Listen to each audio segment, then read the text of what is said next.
This is my 1963 Cardinal Lovebird. It's about 10 feet long, and this is the condition I bought it in. It's in really good shape. The only thing I can really see that's been changed is somebody recovered the seats. They also put new curtains in it. But you can see all the wood's original. And it's in relatively good shape for a 50-year-old camper.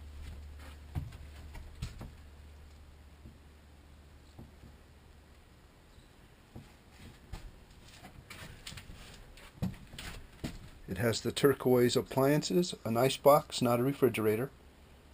And the knotty pine is really nice. It has a gas lamp over here. And you can see the original floor tile is still in place.